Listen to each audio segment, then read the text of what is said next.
do my deal. And that thing I've been telling Pastor Julius that's me. I do my day quiet. And I'm dragging out of a day. Ella wants to date this day, and I'm dragging out this day. Oh yeah. So then they invited me to church. Yeah. But funny enough, they didn't say much about it. They just said they just found a new church that they want to go and check it out. So blah blah anyway. And I don't know if it was the same day or the next day. I think it was the next day. I was sitting in Harmony House. What's it called? Common area. Yeah. And so I had my husband on FaceTime, and I always talk to him, and I was like, babe, I'm so it's just me. Like I was so sad. And I was feeling so alone. And then I literally lifted my head, and I was like, what is that? What's husband? They're everywhere. She doesn't give it, whatever. She's talking. So Daddy, can you hear now? Because Daddy's always like, I hope you are talking to your husband. Every time. And that's the thing. Me, when I'm like, Japan, they said don't make noise. So me, like whispering. I think she was really loud. Not too loud. Really loud. It's the fact that you are used to the silence. Yes. So she was nobody talks extra Japan loud. Yes. But that's not us talking normally. Us talking normally is loud for them. Yes. So it was so funny. So I was just talking to my husband, and then I lifted my head and I saw her, and I think she also, I don't know, but we saw each other, and I said hello, and she went to sit in the corner, but I was like, babe, I've seen another black person, and she looks like she has braids. Hopefully she can help me do my hair. And I was like, okay.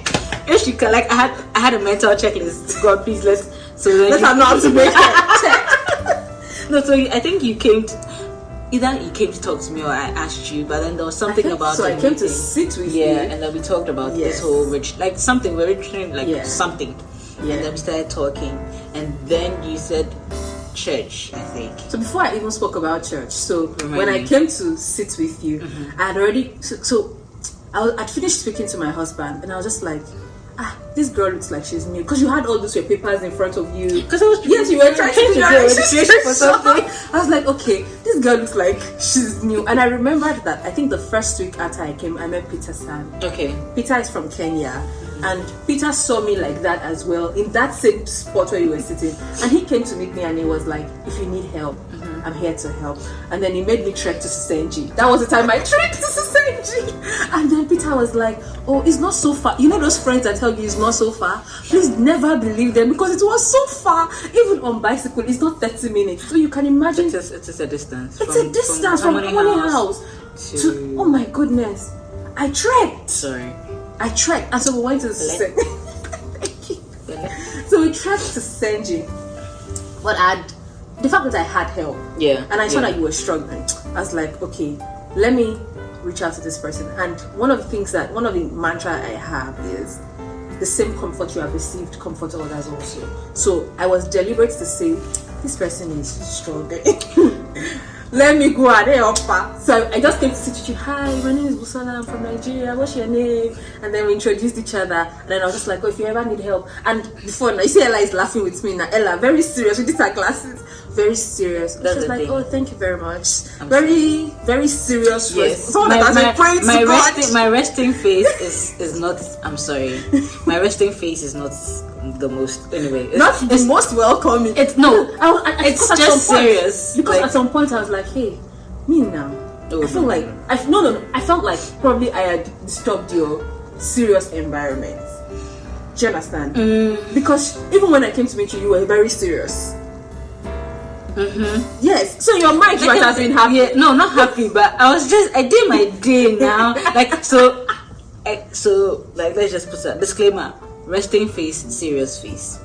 In my mind, I'm just thinking about myself, because you don't want any wahala.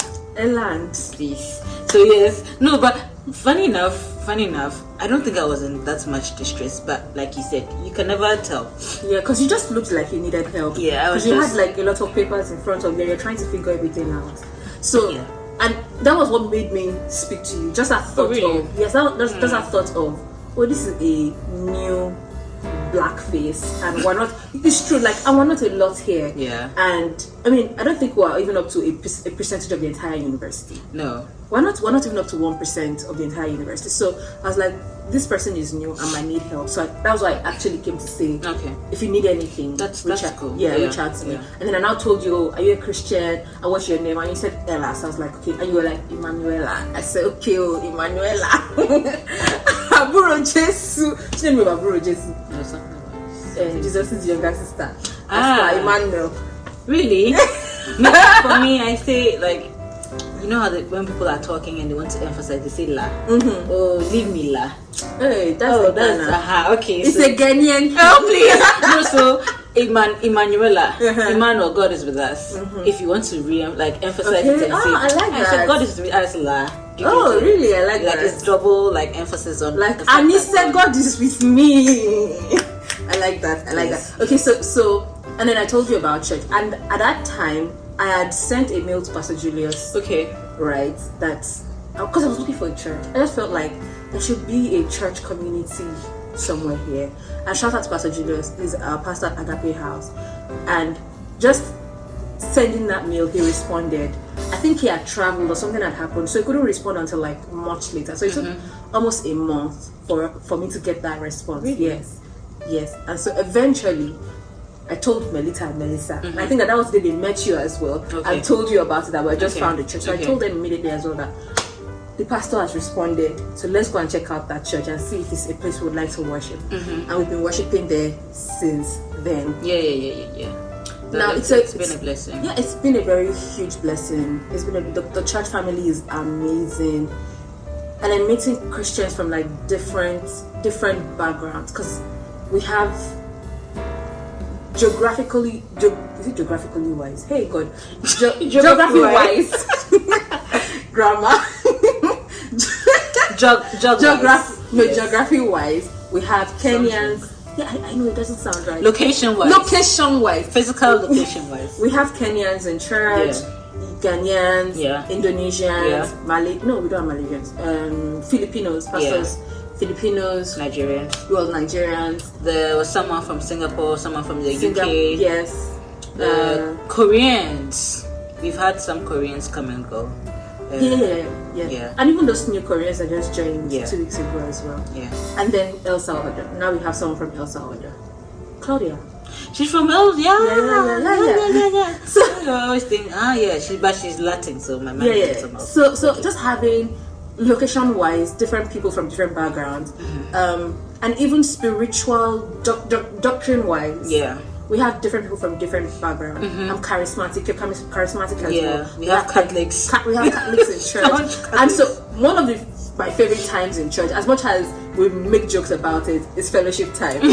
Because we get to ask questions, and then you're just hearing different people from different backgrounds talk about their faith in the same Jesus. Yeah. And then we get to just dissect doctrine and then grow in our knowledge of Him, and grow and have even things that we thought that we knew, maybe not change but improve. Yeah, I think it just gives a new light to the way you see things, basically. I think one thing I've noticed is that if I compare, I guess, church here and then church back home. Because I was going to ask you that. So that was what I was going to say. Like, as beautiful as all of that is, how would you compare? I love how Pastor Julius is able to. He's teaching you the word, right? He doesn't do too much of decoration, should I say, of the word, like how African pastors and preachers, I didn't say Nigerian, I didn't say Ghanaian, like try to make everything dramatic. And I guess your context doesn't really matter.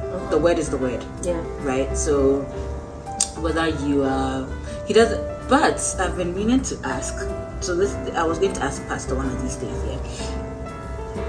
I love the fact that it's concentrated on the what's it called? You have to cut it. But this thing story, salvation story. Okay. Basically, I think because of the location, like basically it's Japan and it's an evangelical church. Yeah. It's more of preaching the gospel. Yeah. Basics. But then also maybe because he hasn't really like gotten these long-term church members to go beyond that. It's like he always has to start from there, because he's always getting new people to like start the whole story. It's great for basics, like basic foundation of Christianity. Everything's explained and it's very good. But then I was going to ask him, like, he hardly preaches about like the Holy Spirit, tongues, and like, and I get that counts because the people he's used to teaching beginners, and he's in a land where the Christian population is not as like, I think it's like less than 1% or 1.5%. They are very tiny. Like we are very small.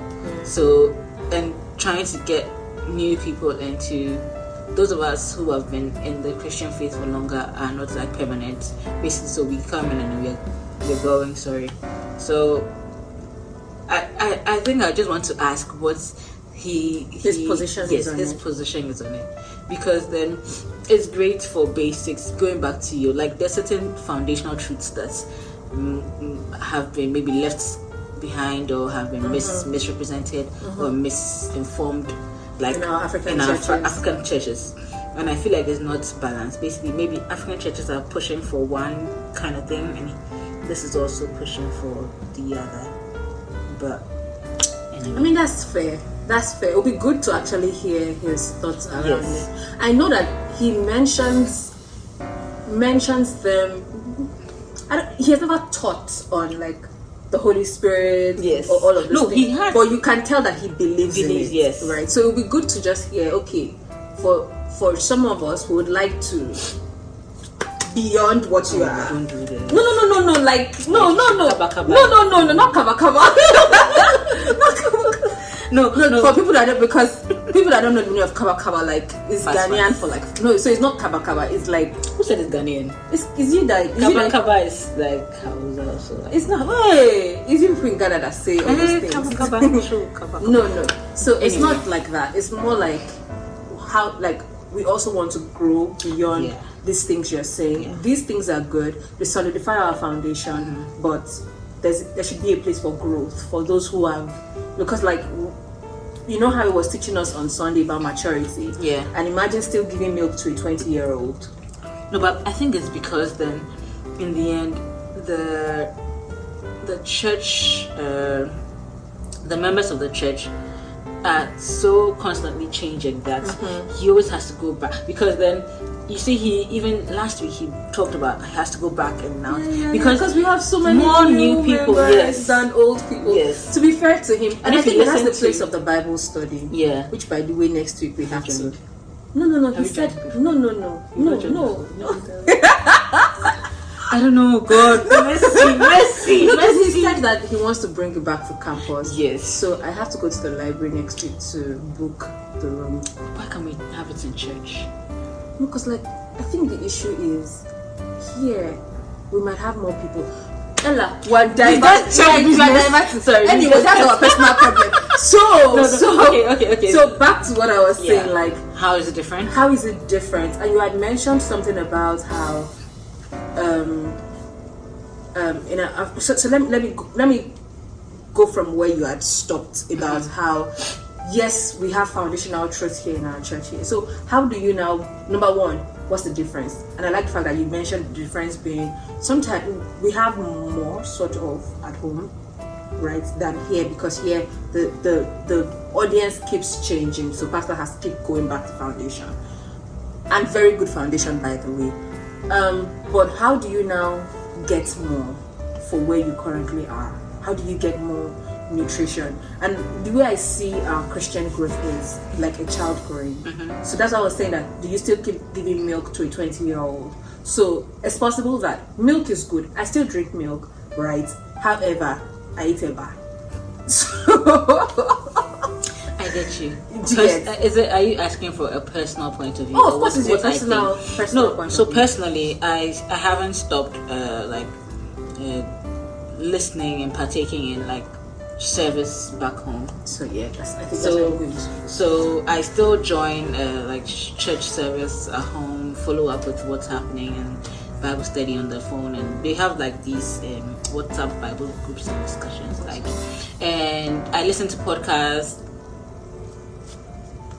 Aside Busala, I listen to preachers and stuff like that, and personal like Bible study. But I feel like it's always for me, for someone who enjoys sitting at the feet and listening. I don't know if you've noticed, but I'm always taking down notes and stuff in church. Is a good refresher course for me, I think, and to be part of this agape church ministry and stuff like that. So I like the fact that you are here shouldn't make you feel like all you've learned back home was this thing. Yeah, no. And I think the one thing I also want to even establish with this point I was asking you is, as much as you find a new how do I say it like this so that it doesn't sound somehow, but as much as you find a new church family, if what you're getting is not all that you need, right, don't forget to go back to source. Does that make sense? Yeah, but me, that's one thing I believe in, is God places us at strategically for what you need. Yes. Yeah, but like you're saying now that you still have your Bible study groups. Yeah. You still listen to sermons from which are things I still do. Yeah. I mean, even this morning, I still caught up with like service from, because we have midweek services as well. So I still listen to midweek services, right? So because there are so many people that are, I know with the new Jackpot syndrome in Africa now, right? I don't know. Do you call it Jackpot in Ghana? No. What do you call it? But we know what it means, like traveling outside. Oh, so people don't have a name for it. It's not a syndrome yet. I don't think we already have a name for it. So, because of the new Jackpot syndrome, a lot of Christians travel abroad, and then you start hearing things like, their faith is dwindling, all of those things. And some of them will categorically tell you that, I didn't have a church. I didn't this. But then, like, I don't think we have that excuse, because not anymore. No. Yeah, because there's Instagram, there's YouTube, like, and your home church is most likely still broadcasting, right? So I feel like it depends on where you are. Even Japan, even Japan, that we claim that the Christian population is, there's quite a number of churches. Still churches. Aside, even on our way to church, there's another, like, I think Catholic church. There are Catholic churches. There's churches. Yeah, there are other churches. It's the fellowship. If you maybe they're saying that they can't find a good church. Maybe it's for the fellowship, because then what you get from. But I think you can make fellowship with whoever you find. Because to be honest, it might be hard. But number one, I don't even know why it's hard, right? Because we are members of one body. Imagine me saying it's hard for me to fellowship because we're not Nigerian, or it's hard for me to fellowship because Melissa are Indonesians, or it's hard for me to fellowship. You always find your tribe, because look at Melissa, for example, right? When she knew that, I love agape, but I need to be amongst like Indonesian Christians. And so even though she had fellowship with agape for like 6 months, she was in search of an Indonesian. You will always find your tribe if you're looking for it. So I think it's something that we should be conscious about as well. Yeah, so you have to make it maybe a conscious effort to actually step out of your comfort zone, I guess. Yeah. And find, right? Because then if you're home joining the Bible study on the phone and stuff like that, you might not necessarily find the human fellowship, like physical. No. You need to find physical fellowship. So maybe that is what the person, they are claiming that they're not finding physical fellowship. Yes. Because you get it. What you get from talking, because it's not after church service. I feel like fellowship is what happens before church service and after church service. Because everything else you can do it on the phone. But then meeting people and what's up with you and how are you doing and how was this and how is this and how would you do this. Basically, human beings like prefer to talk to someone and get like someone to talk to them. And I think that is where, if we hadn't found this agape house, we could have still, because before I spoke to you and before I met you, I was joining church online.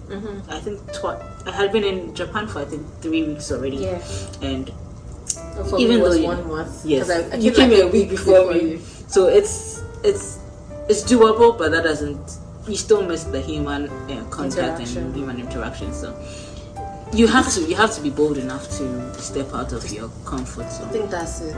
And I think it's a decision. You can Google and find if you're looking for churches, because most of the new people that even me, maybe that's how I found now. So say churches in Fukuoka near me. Yes, if you can find restaurants near me and hotels near me, you can find. You can find churches. I like that. But then there's something that I also think about. Anyways, that's a personal. I left that one too. Please, that's why I started. I like this thought concern. No, but that's just anyways, that one we'll talk about it later. But so now you've been here for like a year and a couple of months. Yeah, a year and like 8 months. Yeah, right. How has the general experience been for you, especially from the perspective of the newly married? Yes, now new wife. Yeah.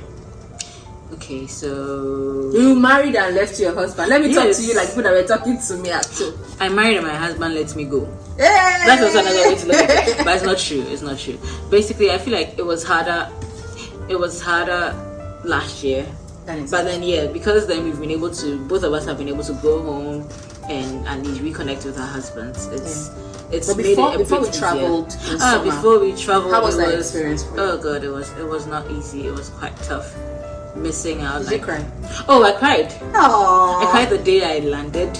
I cried like 2 weeks after. I cried like I've cried a bit. And see, when we were in Harmony House, we had only free Wi-Fi in the common rooms, and so your room was a bit closer. My room was farther. At the other end. Yes. So I'll be talking to my husband, and I tell him I have to go, and I'm talking to him, and the line is like breaking and disconnecting. I'm like, God, when? That was before I got like the SIM card and stuff like that. It's been difficult adjusting to like the times and especially the fact that like our spouses are in terms of time zone hours behind. Because like for me it's 8 hours behind. Yours is 9 hours behind. No, but I think we were able to like fall into a routine. So now it's better. So we are able to like manage. I think it's better now. The time is not as bad as you would think, because you get just a bit of time in the morning and just a bit of time. So you have to sacrifice. Some things have to give. Busula and I don't sleep early because of this. So we are up trying to talk to our husbands, just staying up till 1, 2. She sometimes 4 a.m. because she wants to. But now I think it's better. It's better now. But definitely you still miss the like comfort, the connections and stuff. So and I think that. But okay, let me ask this one first. Because this is literally long distance marriage, but before long distance marriage, have you ever been in a long distance relationship? Define long distance. Long distance is what? When I was on campus, he was in Accra. That's long distance.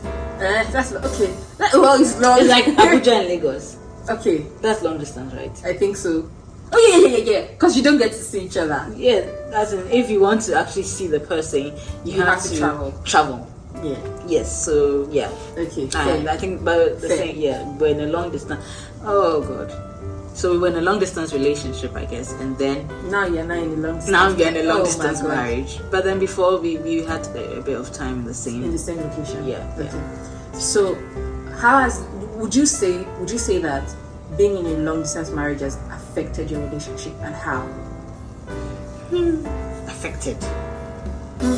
Affected Canada because yeah. I think. Well. So I don't think I've mentioned this to you, but you and I basically we haven't started our married life officially yet, because then things that people go through in their first, let's say 5 years that you've heard about and say we've not gone through that, because like you don't live live together, and when we got to go back home for the summer break. Honeymoon. Still honeymoon. So, well, yeah. So we still haven't really settled into our roles, I guess, as wives. We are there. If you want to talk to someone to pray with, discuss issues with, but like, you know, things change when you're living together with people, like proximity and stuff like that. So we are yet to start. So more power to you.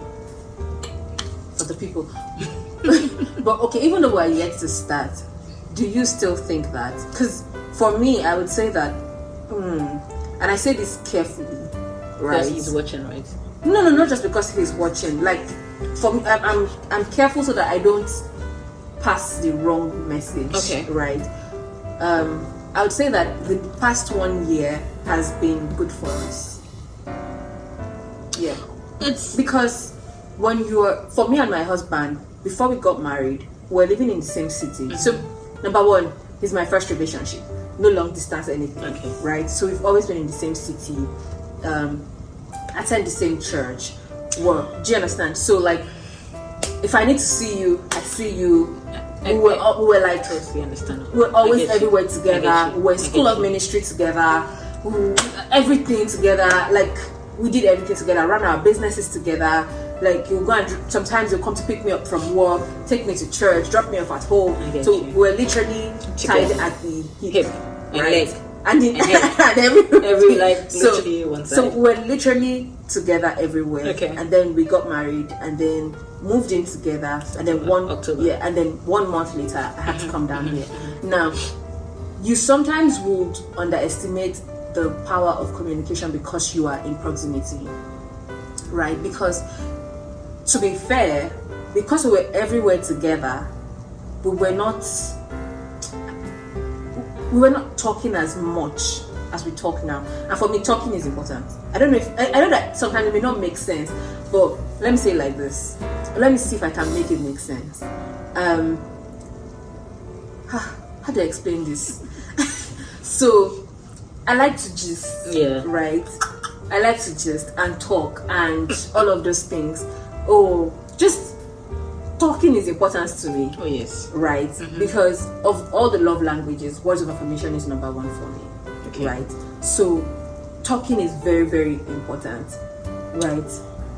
I think maybe okay. So you're trying to say affirmation, not just to say, "Oh, you're doing well," because he affirms me in that light. Yeah. But I'm saying just to talk, right, is important to me. And that's why we're talking about date nights the other day.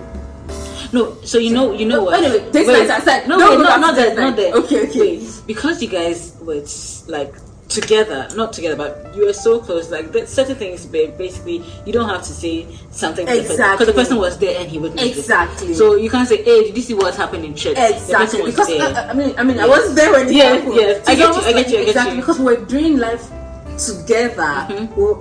There was. It's not like there was. We were talking, but it was like, I want to gist you about what happened, but you were there. Yes. So like, what are we gisting about? Yeah, you can't even add anything to it. And you can't. Yes, you can't gist. You want to gist. So because talking is important, and my husband is the kind of person that on the outside you can see, like when you're talking to him, he makes jokes, telling you like, yes, your name sounds like tongues. He makes jokes. He's very boisterous. But my husband is the type that when he goes back into his inner space, then he's quiet and introspective, and he's thinking. He's like, that's his space. Okay. Me on the other hand, on the outside, okay, I don't know. Madam, somewhat. As you see is that you get. I know what you see. You don't have any what you get.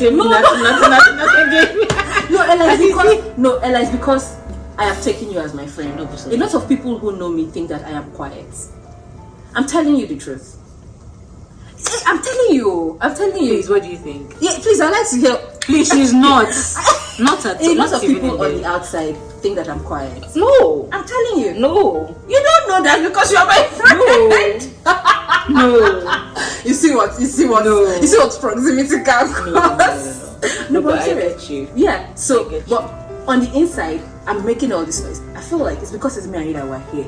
If there were other people here that are not in my circle, Musola will be looking and silent and watching.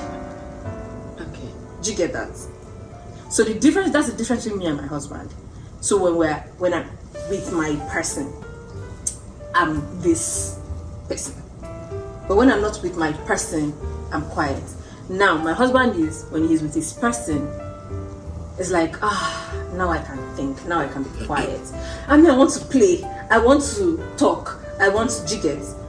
So the past 1 year has been good for us because now I'm not there to disturb him in his quiet times, but there are things to now talk about. So we're talking more. I can tell you, this happened with me today. I can gist you about it. We're no longer taking that communication part for granted. Mm-hmm. And even when we went home for that 1 month, it helped because even though we were together, right, it was like we had learned for 1 year to talk. Okay. Do you get that? I think it helped us because we had learned for 1 year to talk that even when we're together, now we know to talk. But have you, well, I try not to be this thing, but you have to consciously cultivate that you can't. Communication. Yes. Oh, yes. No, yes. because 1 year apart, you have, but, well. The conscious cultivating, yeah, I think is the being together and consciously deciding that. Yes. That's what I'm saying. That would definitely take longer than the 3 weeks or 1 month that you. I know. So I think you have deliberate. Deliberately put it down as something that we have to work on. And it's that's why I said that is it's opposite for us, I guess. Oh really? Yeah. So what's your experience been? That's what I'm saying. I'm telling you. Yes, that's why I'm telling you my own experience. That to be honest, it helped, and so now it's like we have seen that works. So we've experienced that model, and so we're deliberate about implementing that going forward, whether we're together physically or not. Okay. So what's your own experience? Okay, so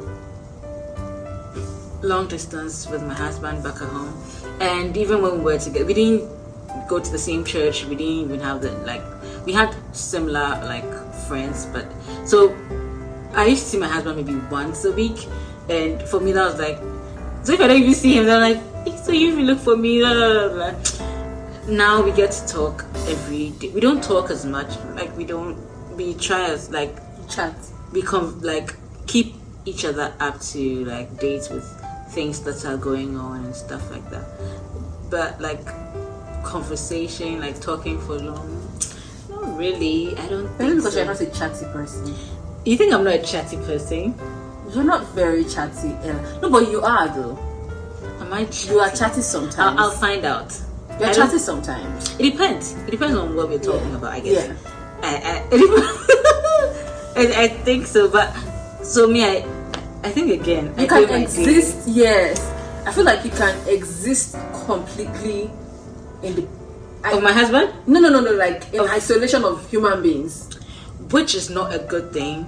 And so then I've always had to deal with I wouldn't call it, sometimes you don't want to put names on things and put titles to it because but so you don't give it life. Yes. Okay. So I try not to go out there. I've been a recluse a lot of times, and then when I got sick, it even became worse, and then I became more introvert. Would you ever like to share this story of how you got sick and how God healed you? I don't know. I was thinking about it, and I'm like, So maybe if you talk to your husband about it, and still let's see if we can encourage someone with it. Oh yes, it's a very very very because very recently too, I had experienced healing in very major areas. Hi, I had experienced. Yes, we're still here. I'd experienced healing in a major area of my life, and so it would be good that if one of these days, just speak to your husband and see if it's something that I know, right? We'll call it testimony time. Yes, it'll be good, and it'll be good to hear other people's testimonies because God is really good, and sometimes we forget. I don't think I'll ever forget it. No, not your own, not your testimony. When other people are going through things, sometimes let me say it like this. When we are going through those things, sometimes we forget that we have a good God who is watching and is willing to take us out of them. Oh yeah. Do you get that? Yes. Yeah. So it would be good to encourage somebody else to say, God did this for us and He can do for you as well. Okay. Do you get that? So discuss with Ogari. Anyway, but before that, Chief boy. I'm sorry. Anyway, so so I don't really. This is the longest my podcast has been. This is 59 minutes. Almost an hour. We can talk. Women. No, but maybe you can split his. But so yeah, we talk. Ray and I, like, at least every day that we should like check in with each other. Yeah. And one thing that I try to, so he's not very good at doing like updating you, like this is where I am, because I told you I was going to work, I'm not work, you know, when I close, but I try like to push him to let me know what's up with, so how's your day going, what's up, what's next, then you know, he works, right now he's working from home, so at least you expect him to be at home and talk. But funny enough, Ursula, work from home. The biggest scam ever. The biggest scam. Please, so you think it is, but it's the biggest scam. You think you have all the time, but you don't. But I think we have, so we've been together for 6 years. Okay. So we have been able to like establish a system that works for us. And it works. You might not be too happy, but so one thing I do with my husband is if I'm not happy about something, I let him know. Good. If you decide to work on it on me, I've told you. If I say it's 1, 2, I come and tell you that I'm saying it. You know, I'm saying it. That. Like basically, I just try it out, point out to you that I said it earlier. Just you should be able to communicate, like you said. But we are both starting. Yeah. So we have more time to learn. We have more time to learn. I'm excited about the fact that we're going to learn a lot in this marriage journey. Oh yes, there's no option. Yeah. We can't do anything. Yeah. We are in it. Yeah. Cause so okay, let me ask it as a question. Did you have kickbacks from, let's say, like family, friends? For him? No. For you coming when you just got married? No. See, that's the thing. My family, my parents. Okay, so those who matter, my parents, my siblings. Like that, those who matter. They do, if you don't. Yeah. So my parents, my siblings, we knew ahead of time. So this process to come to Japan, it took over a year. Yes, about a year. So initially, we didn't think it would go through, but then once we saw that it was actually going to happen, that is why we actually decided to push the wedding closer. So we got married in August. Initially, it was supposed to be in December. Which I really didn't want to get married in December, but God. So we got married. Just like all these evil men, God. Yes. So we got married in August, and it was so everybody who needed to have an input actually had an input. The planning, uncles who needed, like everybody. So nobody can say, "Why did you get married?" And you, I'm gone. What can I say? And he knew I was going, but it's not a big deal. So I had some kickbacks anyway. From your family? No, not family. Friends? Not. Do they matter? That point. No, it's good if you're giving advice as to but for me it wasn't advice. It was say that like, hey, why are you going and leaving your husband? Please. Yeah, I had some kickbacks, but I need to say something like, I need to say that thank God for good men. Men or men? Good men, good husbands that we have. So good men. Yes. So you like men in general? No, not human beings. Like our men. husbands. Oh yes, because like some men will not. Shout out to Ray and Shay. Shay. Shay, your cup of soda. Babe, I can't say some more. Anyways, but shout out to good men because like. There are people, you know how African men sometimes think, and you know the day that we went to the beach with ASCO people and we're having those conversations. You did not even come and gist with us. You went to sit down by the bus stop. But I think you told me. I told you how the conversations were going now. So like, you will hear some people talk and I'm like, why is in Yoruba you will say about smelling? Like you're just talking and I'm like, excuse me, are you not processing this thing before you say it? But then you now begin to see, when you see the number of people who are thinking and speaking like that, you now begin to see that there is actually a defect in the way people generally think and speak, and so that our good husbands are actually the exceptions. Yes, it's It's very rare. I think people take it. We shouldn't take it for granted that you'd have. That we have good husbands like that. So thank you to our husbands. Big thank you, Ray. Thank you. You guys are amazing, and we're grateful to God for you people. I'll send you a selfie. Oh. Yeah, I need to take it. No, I like Busa take a picture in every mirror that she sees. Now I take pictures everywhere. Yes. Anyway, but this has been such a good conversation. And thank you first and foremost for this your drink lasted. Yeah, thank you. Ella and caramel tea. Yeah, so during winter I try to get a drink that will take me through the cold time. And I think I found a new love, by the way. It's matcha coffee. Hey, please, it's not sponsored though. Hey, Jesus. Anyway. So, but really, thank you so much for taking our time to be here. I've learned a couple of things, and there are things that I will not forget, and I'm sure that people have learned as well. I'm sure that people have learned as well. And I hope that you guys have enjoyed this conversation so far. Thank you so much for your time. Thank you for being a part of the podcast. Is there anything that you'd like to say as we round up? So today, basically, what we've touched on our relationship with God, our faith. We've talked about how it has been like being Christians and growing even though we're far from home. And in Japan specifically. And we've also talked about how God has helped us in our marriages, even though we've just started and we are in like long distance marriages.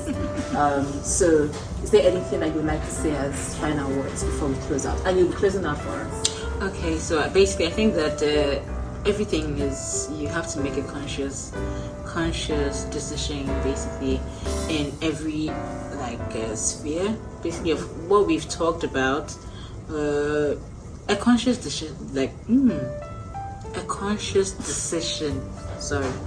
basically you have to decide to make the change, to put in the work, to actually take stuff to the next level. You have to decide for yourself in whether it's your marriage, in your work, in your school, in your relationship with God. It's up to you. Yes, it's up to you, and you have to actually make that decision, I guess. So don't take things for granted. Oh, I like that. Because sometimes we can take our relationship with God for granted. Yeah. And we think He moves on autopilot, but it doesn't. There's work to be done. Yeah, you have to and make the conscious. You have to decide yourself. You have to decide yourself to sit up, to go into the prayer, go into the worship, go into the time of fellowship. The way you actually decide to do things, you should be able to decide that I am going to find a place to worship. I am going to do things for the growth in Christ, I guess. Hi. Awesome. Thank you. Hi. Awesome. Thank you so much, Ella. I really, really, really, really, really appreciate you. Yeah, it was like a night in my room having a conversation. Yeah, this is actually how we talk. And I feel like, and this is how I laugh so loud that I'm very sure that your neighbors will be wondering, every time this particular person comes, my room will be quiet. Don't even hear me watching my series. No. Oh my goodness. Shaking the bed and making noise. Oh, but thank you.